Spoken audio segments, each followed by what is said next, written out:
Pablo, gracias por aceptar esta entrevista. Gracias a ti por la invitación. Cuéntanos un poco de ti, a qué te dedicas, qué has estudiado. A ver, yo me formé como comunicador social en la Universidad Nacional Mayor de San Marcos, en la especialidad de comunicación organizacional, pero nunca ejercí.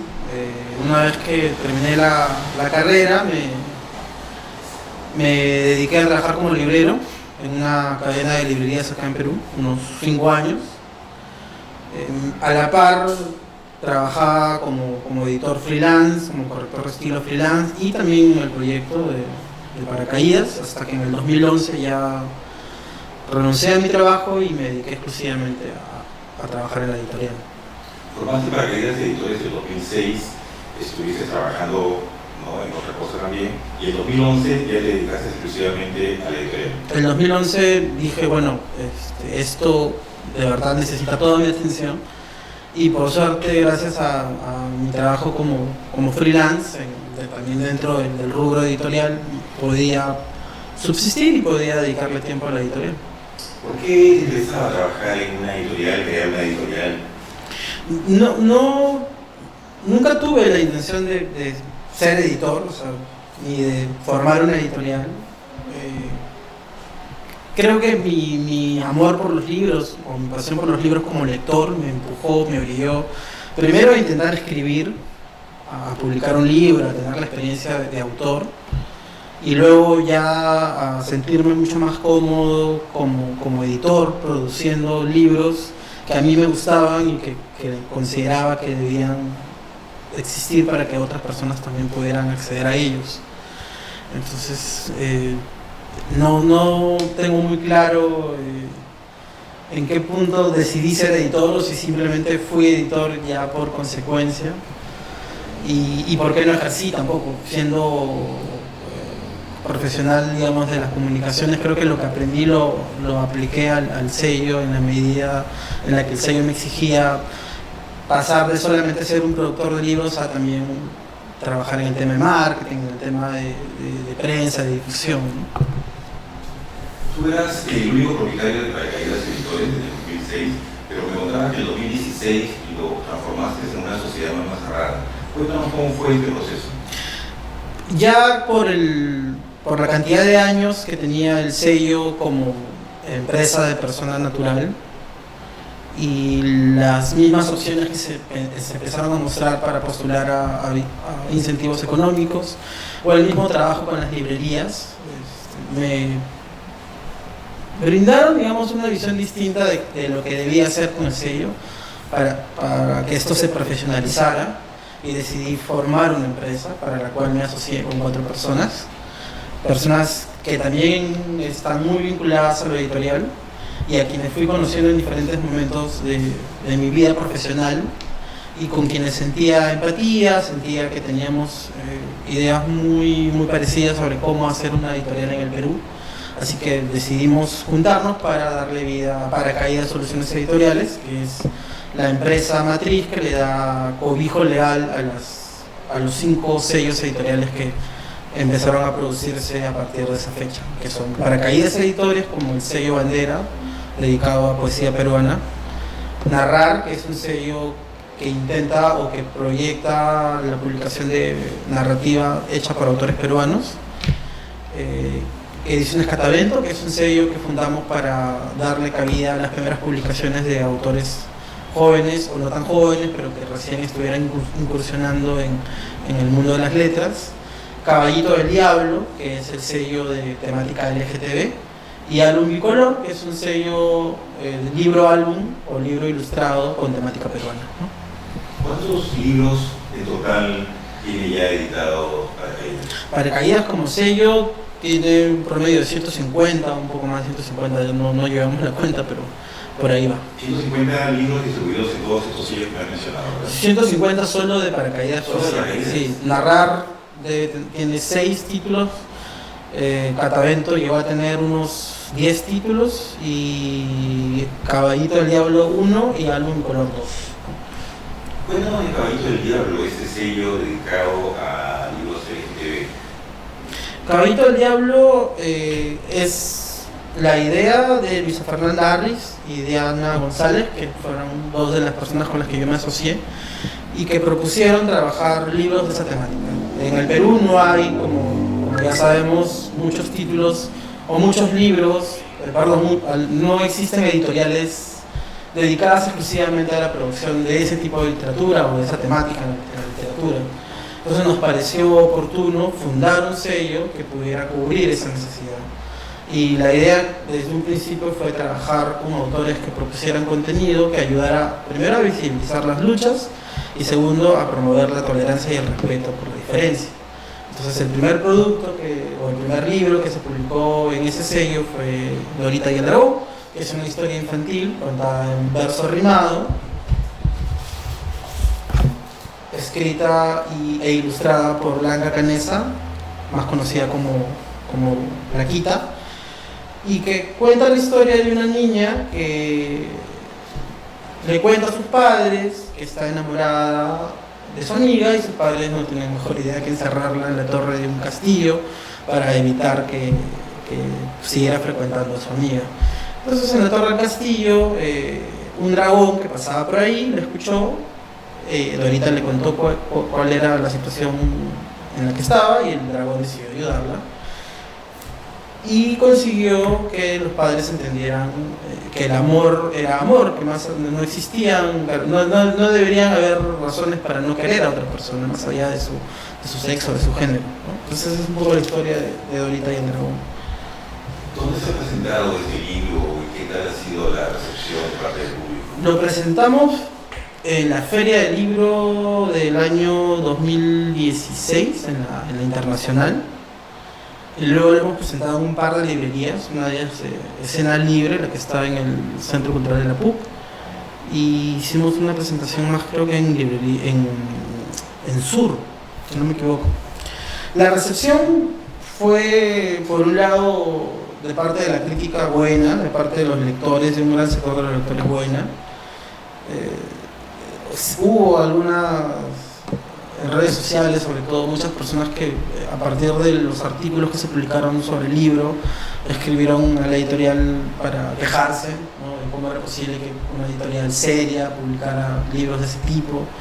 Nosotros evitamos cualquier polémica porque entendemos que no debemos ponernos a responder por redes sociales, así que lo único que seguimos fue impulsando la promoción del libro. Hemos tenido activaciones con la Quita luego en otros espacios, siempre vinculados al mundo del libro, porque nos interesó desde un primer momento que el libro pudiera llegar no solamente a los lectores LGTB, sino que pudiera ser de consumo de todos los lectores, al ser un libro infantil sobre todo.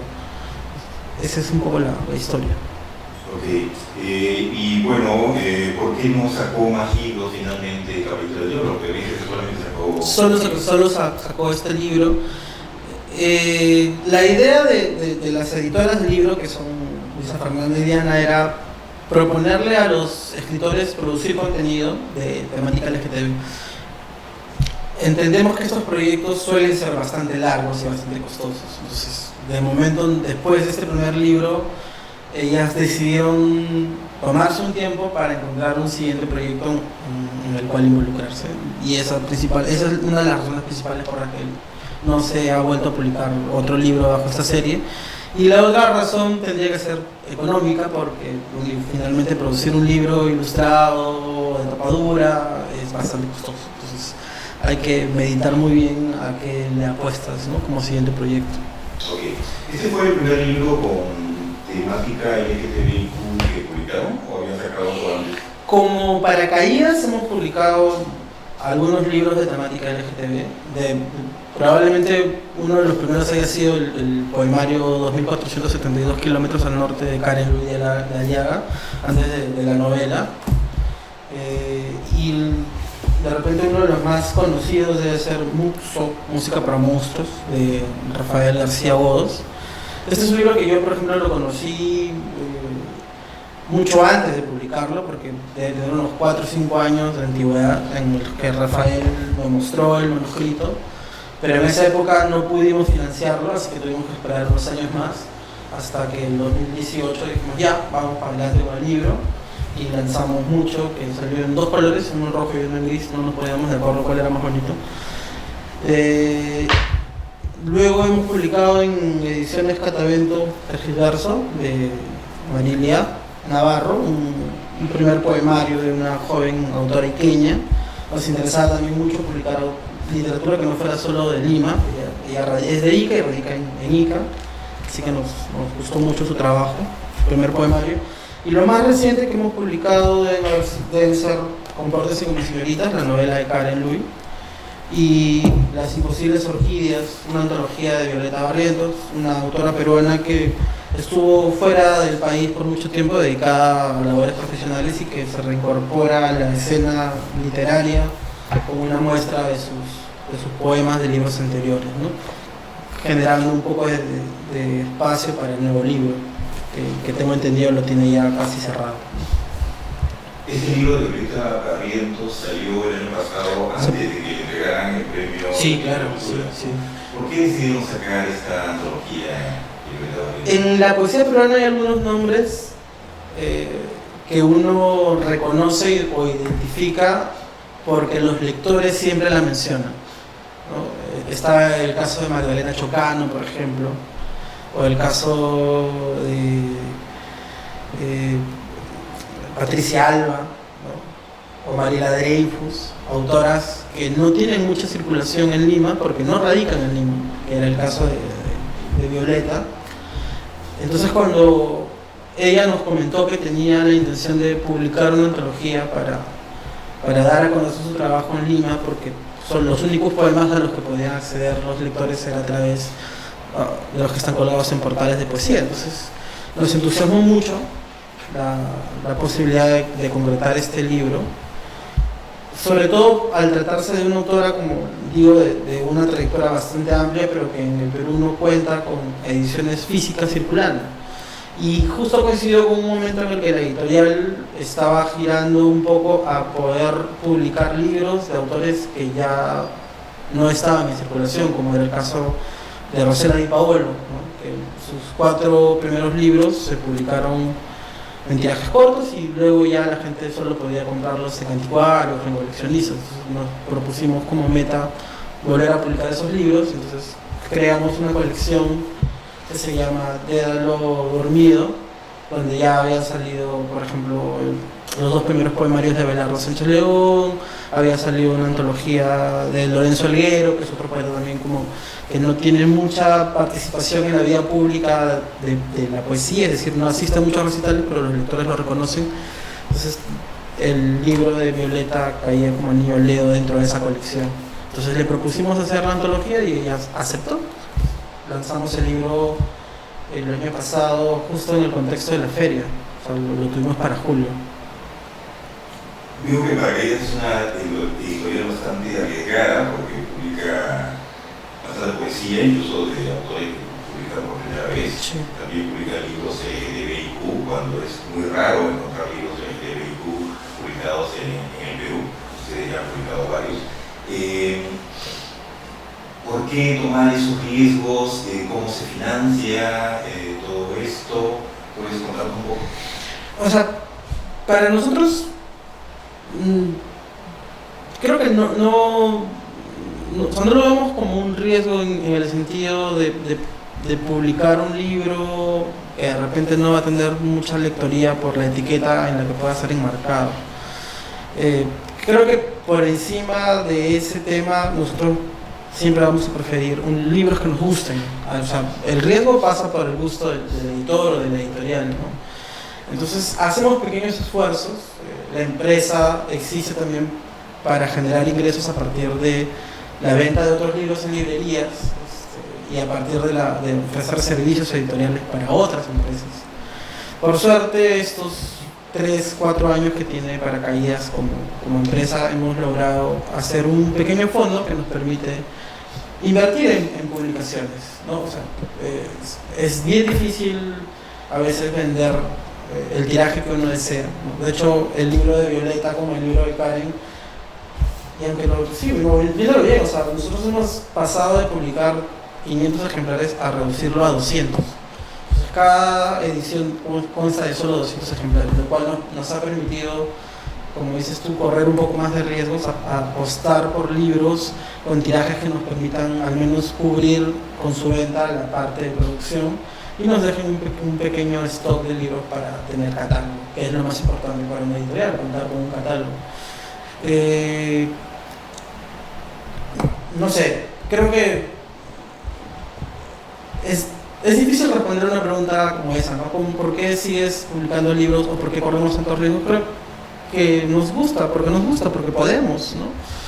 Porque igual nos sentimos a gusto contribuyendo con la tradición poética peruana.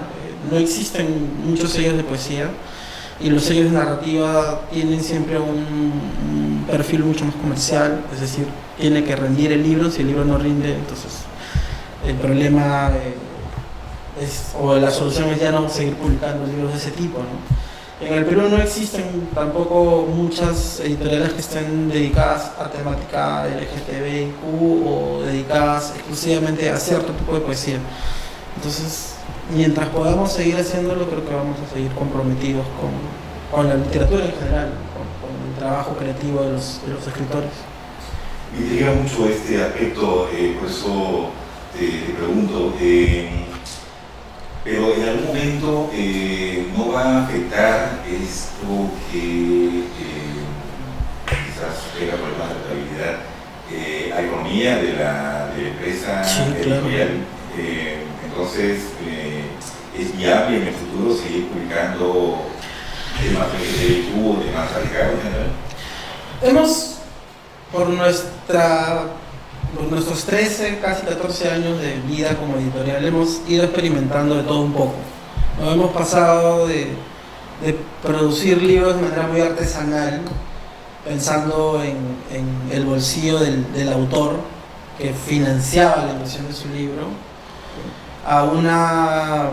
y además conociendo desde adentro el proceso de hacer un libro, ¿no? Es decir, dónde comprar el papel o qué formato utilizar para que este sea el más rendidor,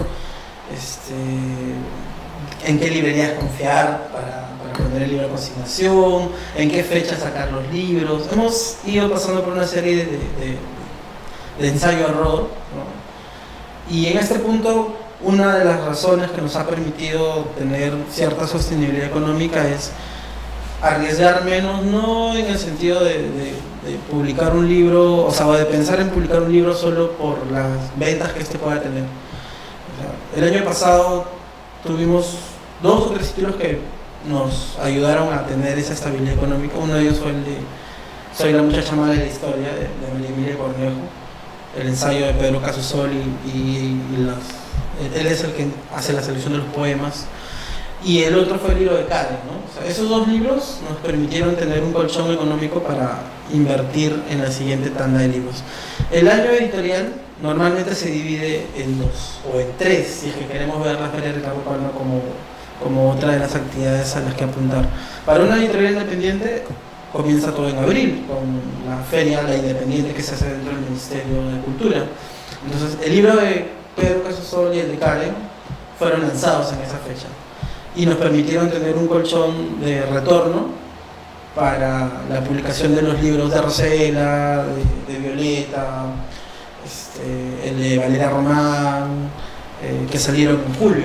Entonces, la siguiente tanda de libros que publicamos los mandamos a imprenta en junio, los tuvimos en julio, y la venta de esos libros en la Feria Internacional nos permitieron tener un colchón para llegar a fin de año. Normalmente esa es la forma en la que planificamos nuestro año editorial. Entonces, sí podemos correr ciertos riesgos ahora que hemos logrado encontrar proveedores para imprimir libros en tirajes menores a 200 o de 200 unidades que tienen toda la calidad de lo que te ofrece una imprenta offset en cuanto al acabado o a los materiales. Y nuestra relación con las librerías ahora no es que haya mejorado sustantivamente, pero al tener libros mucho más comerciales, si se quiere, o sea, que tienen una mayor llegada al público, entonces esos libros ayudan a que otros libros del catálogo estén exhibidos y que los lectores o los compradores de libros de alguna forma se vinculen a esos otros libros a partir de esos que son los más vendidos. Ya nos había ocurrido años atrás con el libro de Pierre Castro, Orientación Vocacional, que por ejemplo en la feria del libro logró vender 400 copias, y eso para un libro de un autor no tan conocido en ese momento, producido por una editorial, digamos, que estaba más vinculada a poesía, fue un éxito. Y ese dinero permitió que financiáramos otros libros que fueron saliendo en los siguientes meses. Entonces, nos gusta o no, al menos a mí como editor, tener que convertir nuestros libros en productos con un valor de intercambio en el mercado, y tener que pensar en las estrategias, y tener que pensar en las oportunidades, y tener que pensar en los momentos claves de cuándo lanzar un libro, o qué autor lanzar primero, nos ha llevado a tener esta expertise y decir, bueno, podemos ir apostando y cada vez también reduciendo un poco la cantidad de títulos publicados. Hubo un año en el que la editorial publicó 24 títulos y eso era insostenible. O sea, no hay forma de tener tantos títulos compitiendo entre sí en un espacio comercial tan pequeño como es Lima. Entonces ahora los títulos han reducido a 10 o 12 máximo al año, ¿no? Y ya no todos de poesía. Entonces, ha sido un aprendizaje largo y difícil, con todo lo que implica que los editores en el Perú no tengan una formación profesional. La mayoría de nosotros o hemos estudiado letras o hemos estudiado algo vinculado a la administración. Las empresas que han logrado sobrevivir, que yo conozco de estos últimos 10 años, es porque el editor no es poeta. Entonces tienen una mirada más empresarial del asunto y saben dónde apretar el acelerador, dónde pisar el freno. Y creo que ha sido un aprendizaje interesante para todos en esto de la profesionalización, ¿no? Que es construir un catálogo, ¿no? Antes las editoriales publicaban libros porque había una demanda de ellos, es decir, venía un autor y te decía, oye, quiero publicar esto. El editor le decía, ya, te va a costar tanto, y el libro podía ser lanzado al mercado. Creo que ahora hay una toma de conciencia en cuanto a cómo construir ese catálogo, qué es lo que te interesa mostrar, qué es lo que te interesa soltar y construir como editorial a partir de tus autores, ¿no? Que es tu capital más importante. Entonces, para nosotros sí, correr riesgos, sí. Hemos tenido de todo en el camino. Por suerte, nuestra relación con los autores es muy buena, y a veces saben comprender que hay momentos en los que no se venda tanto y tengamos que postergar ciertos proyectos. Es inevitable, pero creo que es el punto de equilibrio al que la editorial como empresa necesita llegar para poder seguir publicando y no desaparecer, como dices tú. Cuéntanos del libro de Karen Louis, que para Crónicas de la Diversidad es el libro LGTBIQ del año 2019. Nos parece un libro hermoso. Cuéntanos la historia, cómo te llegó el primer original, o tú le pusiste a Karen, porque ya le habías publicado algo a Karen antes, ¿no? Cuéntanos todo este proceso de cómo te a Karen, cómo te llegaron los originales. Ya, yo conocí a Karen porque Karen es la mejor amiga de Pierre Castro, que en un tiempo que al mismo tiempo también es uno de los mejores amigos de Pedro Casosol, y que en alguna época estuvo saliendo con Karina Valcárcel, que es una autora nuestra. Entonces nos conocemos, digamos, de las reuniones, somos amigos, ¿no? El poemario lo lanzamos en el año 2016. Y luego de eso ella me comentó que estaba trabajando en un libro de cuentos.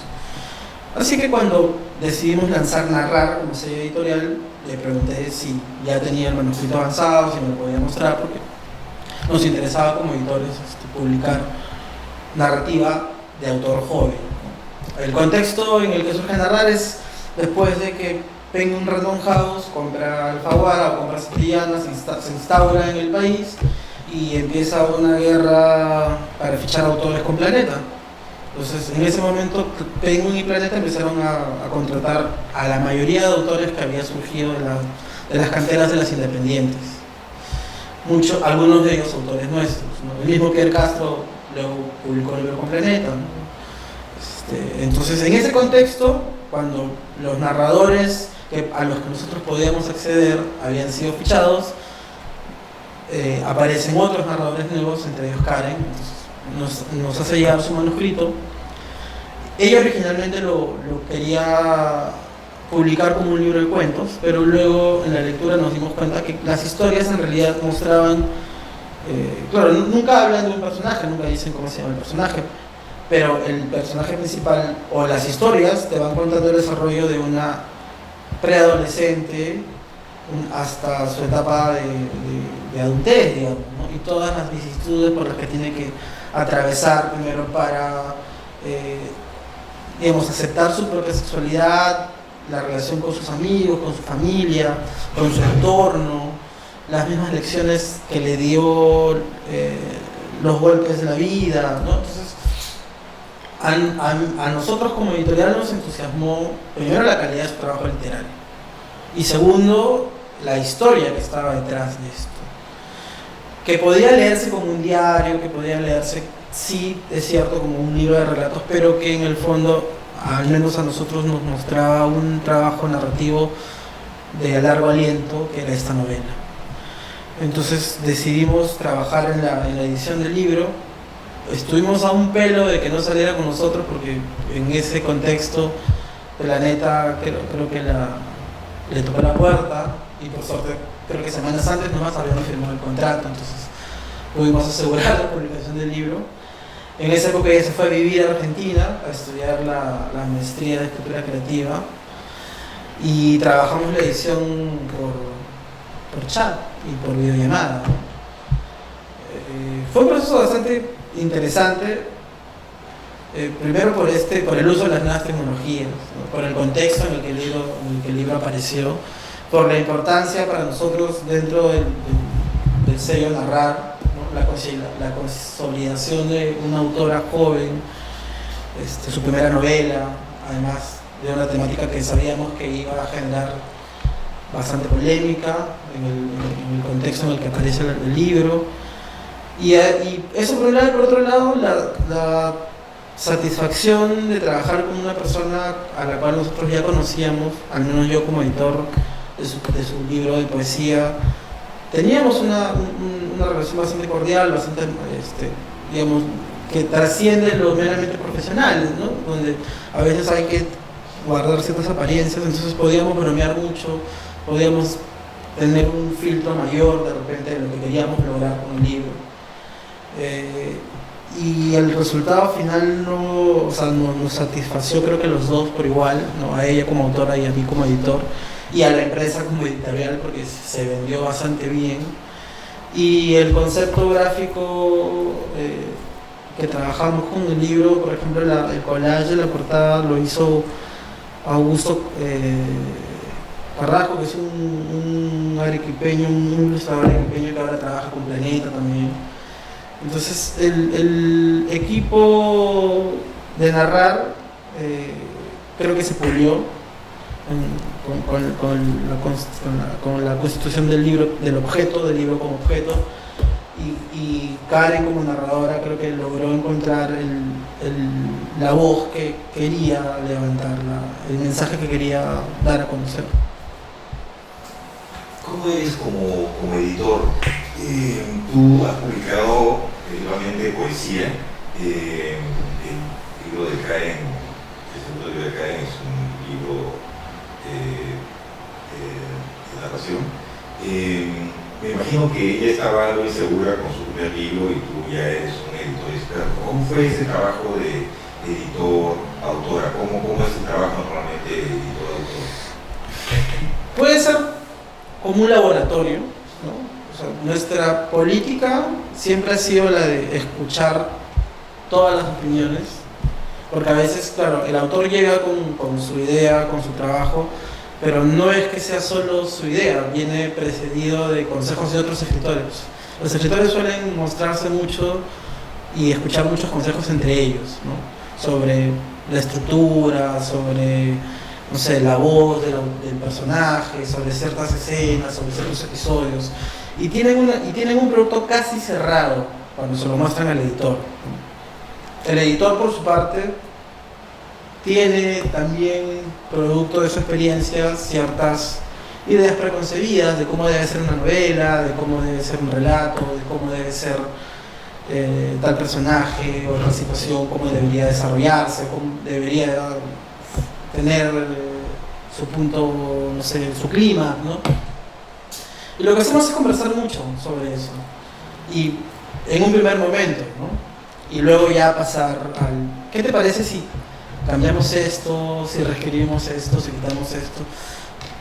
Karen fue bastante abierta a escuchar y a recibir esa primera impresión crítica del editor y a trabajar mucho en el tema de no hacerla tan poética. O sea, por naturaleza Karen es alguien que tiene un lenguaje poético, que le gusta mucho construir con imágenes o con metáforas.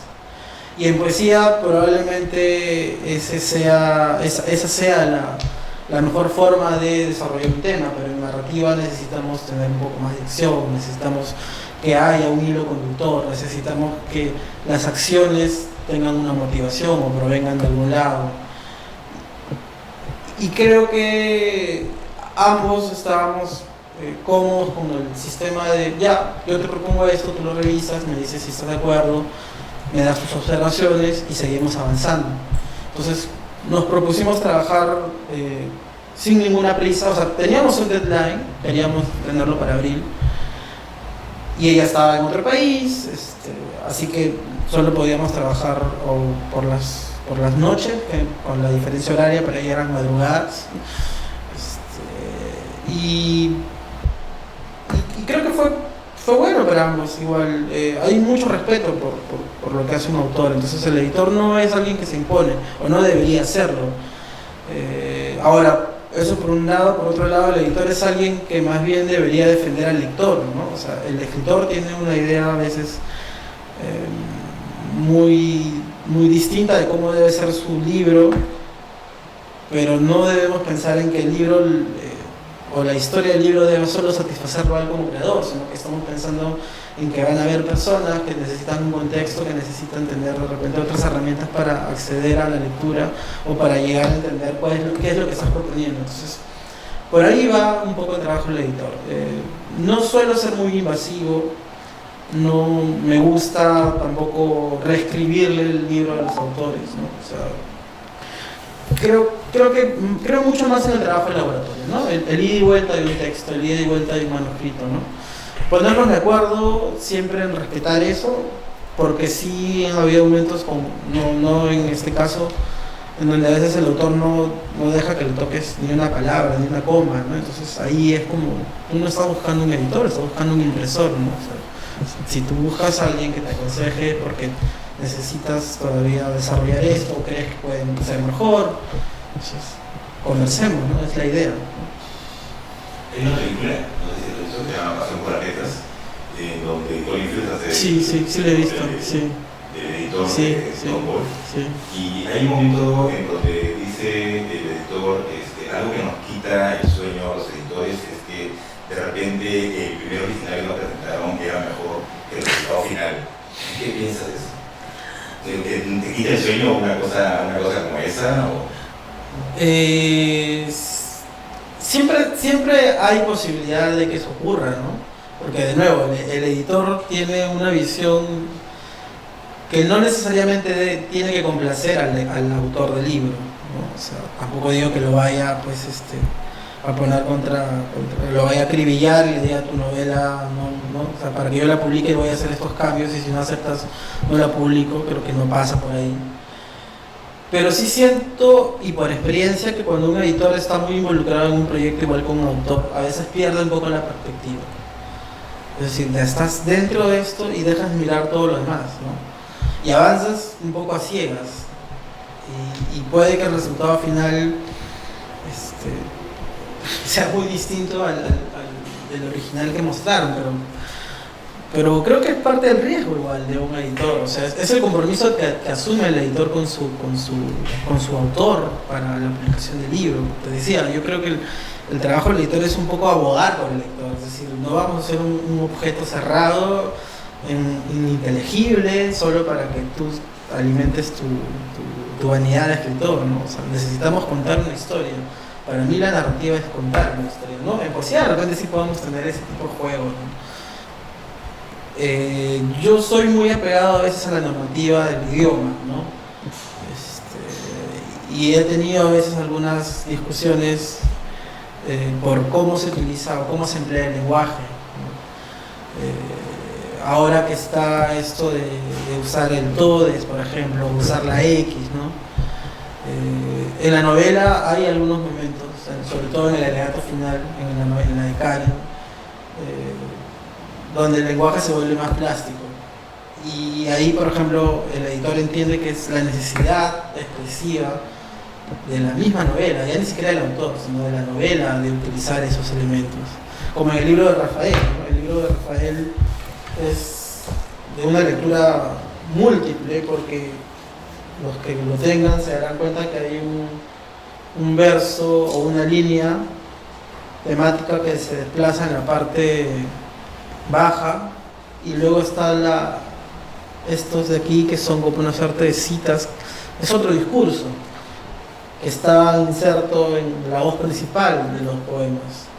Entonces ahí, por ejemplo, ya podría ocurrir lo que tú dices, ¿no? O sea, ahí el editor se enfrenta al original, que ya es bello de por sí, pero el editor dice, aguanta, esto lo entiendes tú porque lo escribiste tú y lo entiendo yo porque te lo estoy preguntando ahorita, pero de repente el lector no va a tener la posibilidad que tengo yo de llamarte y decirte, oye Rafael, dime, ¿no? ¿A qué se refiere esto? ¿No? O sea, ya, yo sé que hay ciertas referencias, la literatura está llena de ellas, ¿no? Guiños a otras obras, y no solamente literarias, al cine, a la música, al teatro, a la pintura. Y a veces el trabajo del editor, como el de un productor musical, está en poder darle sentido e iluminar ciertas partes de la obra para que éstas puedan ser de acceso al gran público, ¿no?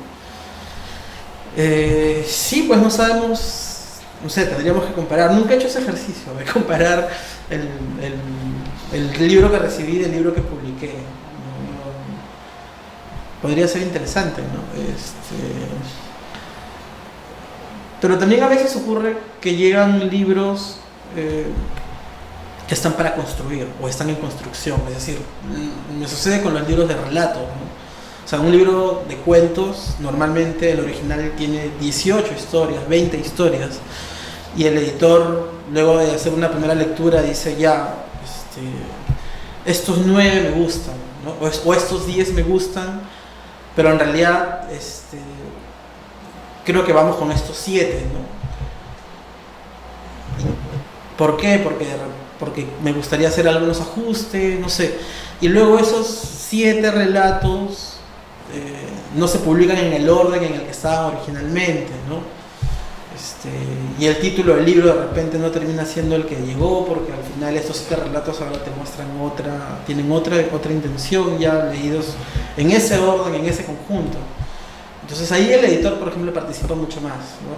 En el caso del libro de Rafael, como experiencia, no, Rafael, insisto, tenía muy claro desde un principio el tipo de libro que quería. Lo que hicimos fue sí trabajar en la parte organizativa, de ya, no seamos tan oscuros, no seamos tan densos.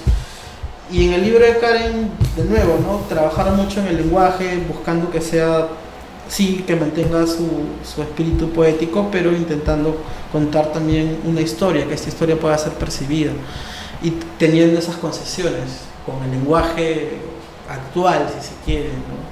Todavía no he visto o no he tenido la oportunidad de trabajar algún texto,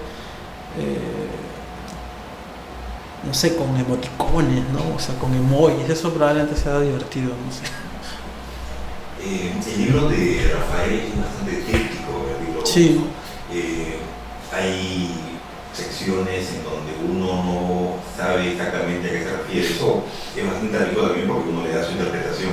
Pero en el caso del editor, te preocupa por entender qué cosa es lo que el poeta está tratando de decir, le pregunta qué cosa es lo que quiere decir.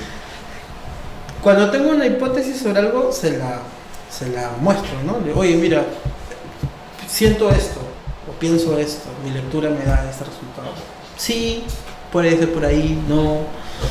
El libro de Rafael tiene, además, la incorporación de mucho léxico, de lo que podríamos hablar, ocurre dentro de los ambientes nocturnos LGTB, ¿no? Muchos codinomes, si se quiere, bueno, palabras en clave, ¿no? Decidimos no hacer un glosario, creo que la poesía sí resiste eso,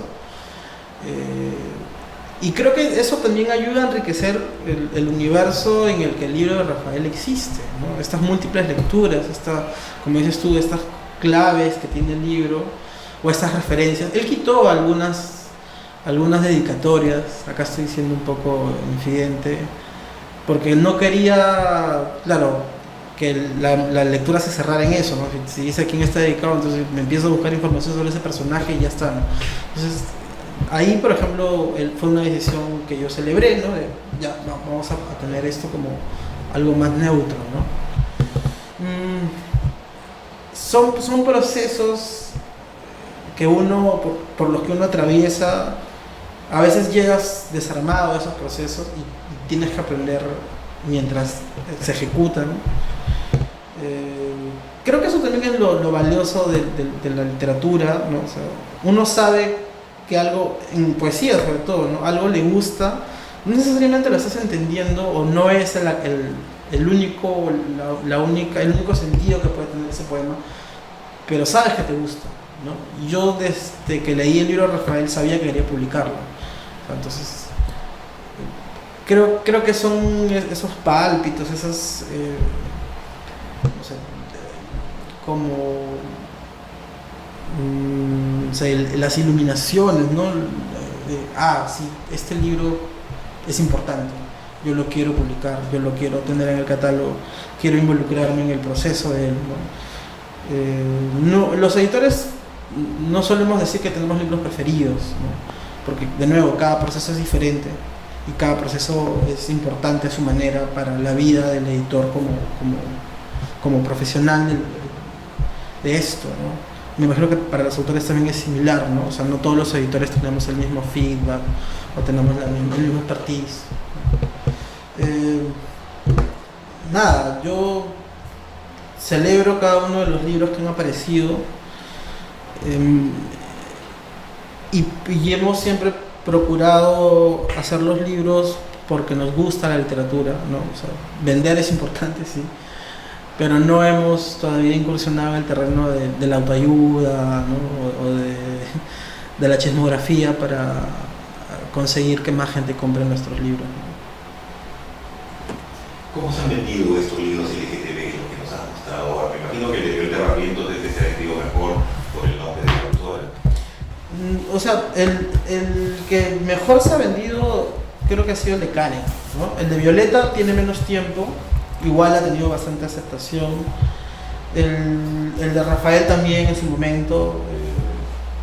Hay un público que ya consume nuestros libros y creo que lo hacen de nuevo porque los libros que publicamos intentamos que sean de calidad, ¿no? O sea, nos interesa, nos preocupa mucho la parte estética, la parte de contenido, el trabajo con los autores. Es difícil igual subsistir en un medio como este por la venta de libros, ¿no? O sea, así que no sé, creo que igual el de Karen creo que es el que más ventas ha tenido, ¿no? Al ser narrativa, al ser como que más accesible. Insisto, a veces algunas personas piensan que la poesía es más difícil de entrarle.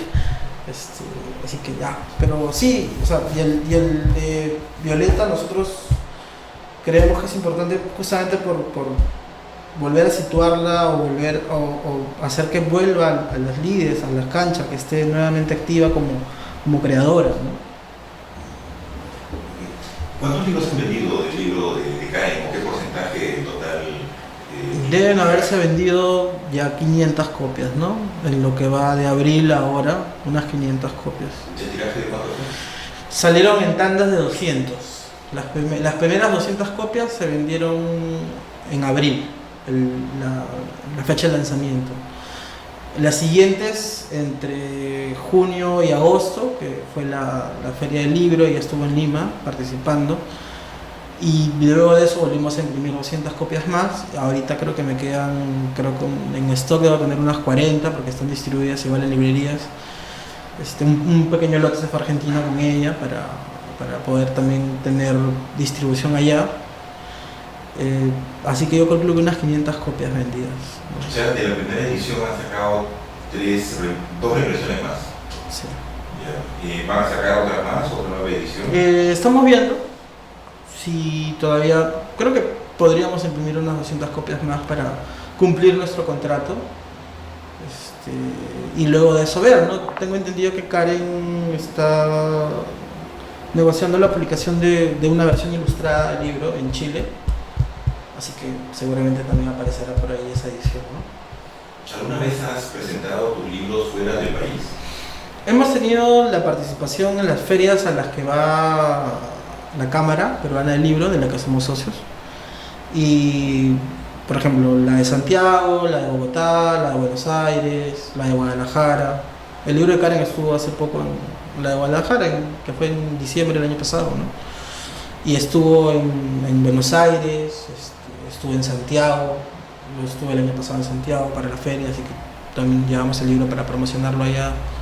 Sí ha tenido experiencia la editorial de poder mostrar su trabajo en otros espacios, ¿no? ¿Y han hecho alianzas con otras editoriales? ¿Han hecho trabajos conjuntos? ¿Han publicado libros en conjunto con otras editoriales? Vendimos los derechos de uno de los libros de Mario Montalbetti para una editorial argentina, se llama Años Luz, Apolo Cupisnique, tiene una edición allá. Y luego todos han sido acuerdos de intercambio que no prosperaron, es decir, nosotros cedemos los derechos de un autor nuestro, ellos nos ceden el derecho de un autor suyo, pero viendo números no cuadraba y dijimos mejor no, para no arriesgarnos y quedar mal. Seguramente en el futuro lo que nos interesa ahorita posicionar es más el sello narrativa, así que vamos a ver cómo nos va este año, ¿no? Con eso a las ferias. Si un autor quiere publicar fuera un libro que has publicado tú aquí en el Perú, ¿tiene que solicitarte los derechos? Los contratos normalmente los hacemos para tener los derechos de los países de la región. Entonces sí, necesariamente la editorial interesada tendría que primero acercarse a nosotros para negociar el tema, ¿no? Ahora, no es que pongamos una barrera, ¿no? O sea, es básicamente para ser formales, ¿no? Para mantener la formalidad del tema. Me parece que con Estación de Cultura sacaron un libro de poemas conjunto. Nosotros formamos, sacamos una colección que se llama, ¿cómo se llama? Serie Insular de poesía. Y publicamos 2 libros, uno de Denis Vega y el otro de Ana María Falconi. En ese momento la necesidad... Habíamos trabajado antes una coedición de un libro de Eduardo Chirinos con la Universidad de Sapienza. Y luego Denis Vega nos pidió que publicáramos un libro. Y como Animal de Invierno o como Estación de Cultura no tiene un sello de poesía y no queríamos hacer una coedición, o en todo caso decidimos hacer un sello nuevo. Y ahí es que lanzamos el libro de Denis y luego el libro de Ana María. Pero de ahí también ya no prosperó mucho, ¿no? Son decisiones a veces coyunturales, ¿no? Ok. Tienes 13 años en el trabajo editorial. Cuéntanos un poco de cómo ha cambiado el trabajo editorial, las editoras, en todo este tiempo. Lo que te decía al principio, siento que por un tema de selección natural, muchas de las editoriales que aparecieron cuando apareció Paracaídas ya no están, porque claro, o sea, hay un incentivo, una voluntad de producir libros, pero al mismo tiempo hay una necesidad de tener un sustento económico que le dé estabilidad a tu trabajo. Entonces no todas las empresas lograron persistir en esa idea, ¿no? Las que han logrado consolidarse en el tiempo entendieron, creo que mejor, el tema empresarial o financiero, y aprendimos en la marcha a organizar un almacén, a tener una facturación, o a tener un contador que te lleve la facturación, a tener un encargado de distribución, a tener ya un aparato de prensa mucho más organizado que le permita al libro llegar a redacciones de medios escritos, televisivos, radiales. La misma idea de construir este catálogo que te haga representativo y que consiga que las librerías te acepten de una manera mucho más amable, ¿no? Y exhiban tus libros, que es parte importante del circuito. El aprendizaje de organizarse y tener muy en claro en qué momentos del año debías lanzar tus libros, considerando el calendario, ¿no? Por ejemplo, muchas personas creen que la fecha idónea es la Feria del Libro, la Feria Internacional, en julio, y la verdad es que para una editorial pequeña o para un autor que no tiene un aparato de prensa que lo pueda respaldar, es la peor fecha, porque en ese momento hay una super oferta de libros. Estamos hablando de 400 novedades, todas distribuidas en prensa o con una inversión detrás para promocionarlas. Entonces tu oferta editorial independiente podría diluirse en esa marea, en ese mar de libros. Entonces, lo ideal es salir antes o salir después, y eso es algo que uno aprende de nuevo, ensayo-error. Creo que estamos mucho más conscientes de cuál es la importancia del editor o de una editorial dentro del ecosistema del libro, que es algo en lo que, como asociación a la que pertenece Paracaídas, que es EIP, Editoriales Independientes del Perú, junto a la bibliodiversidad y al tema de lo que es una editorial independiente, nos ha permitido tener una noción mucho más concreta de cuál es nuestra responsabilidad como editoriales, ¿no? O sea, qué tipo de libro publicamos, a qué público accedemos y por qué es importante que sigamos publicando, o que sigamos existiendo como intermediarios entre los lectores, ¿no? Y los autores, ¿no? Creo que somos mucho más conscientes, hemos aprendido de experiencias internacionales, es decir, la misma feria al crecer y al desarrollarse como un espacio de intercambio de experiencias en las ruedas de negocios o en las jornadas profesionales, la posibilidad que hemos tenido de poder participar en ferias internacionales, de interactuar con pares, con colegas y entender su propia dinámica, nos ha enriquecido, nos ha dado experiencia para poder adaptarnos a este medio, ¿no? Perú tiene una buena oferta de producción de libros, o sea, hay buenas imprentas. Tenemos mucho talento en el área de diseño, tenemos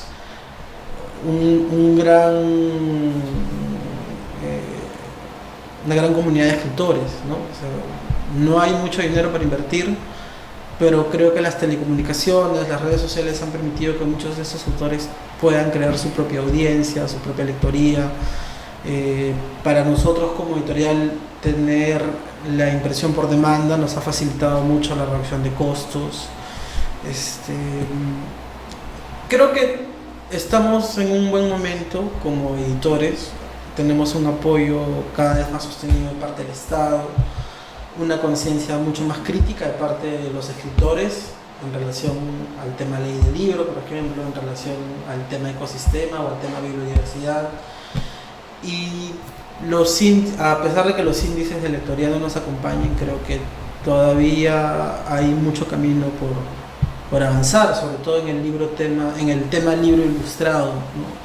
En este momento en Perú empiezan a aparecer sellos que se dedican exclusivamente a este tipo de libro, y eso es algo que hace 5 o 6 años no había, ¿no? O sea, Polifonía tiene casi 10 años en el mercado y ellos han sido los únicos que producían ese tipo de libro en una buena factura, es decir, en un buen acabado, ¿no? Ahora en cambio veo que empiezan a aparecer otros sellos, los editores mismos empiezan a mirar más allá de la poesía y la narrativa, aparecen sellos especializados en ensayo, aparecen sellos sobre lenguas originarias. Entonces creo que hemos ido creciendo todos a la par y este es un bonito momento, ¿no? para las editoriales.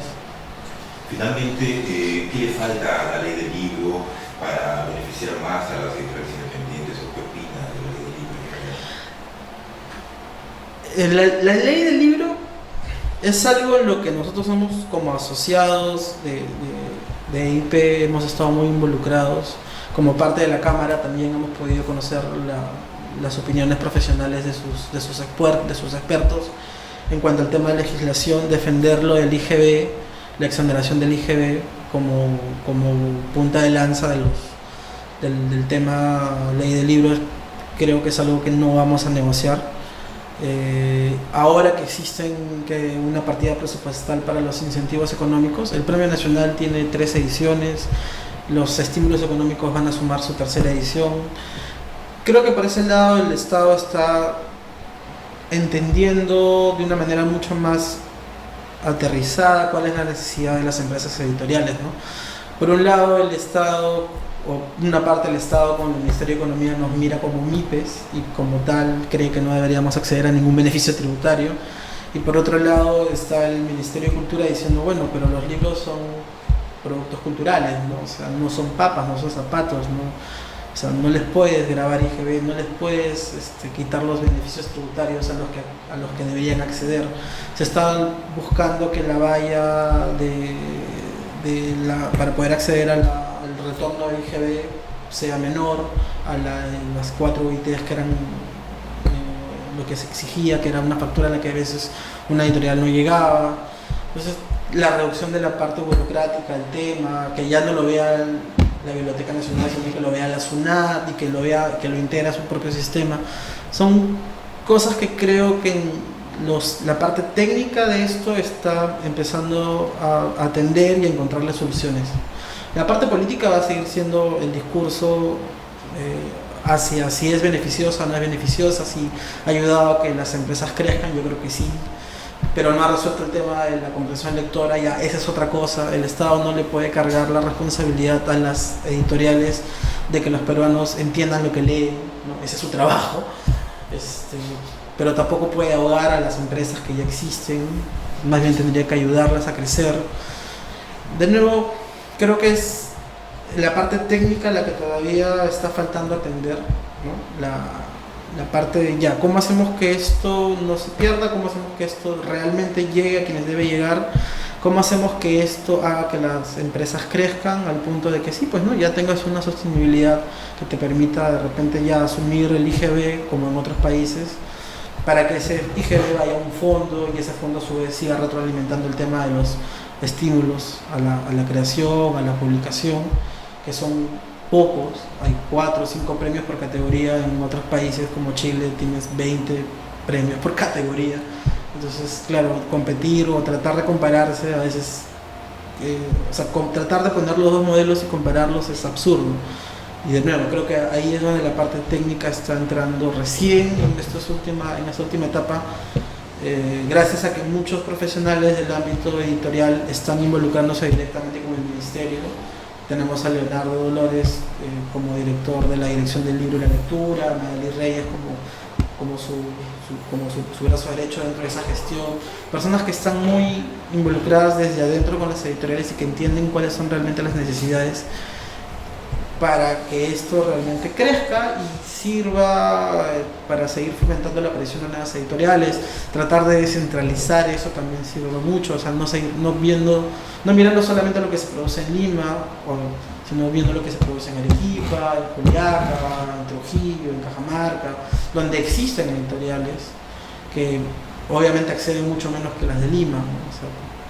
Entonces, creo que ahí hay todavía algunas cosas por trabajar, pero optimistas siempre con esto, porque nos ha permitido entender y fortalecernos y estar atentos a la coyuntura, ¿no?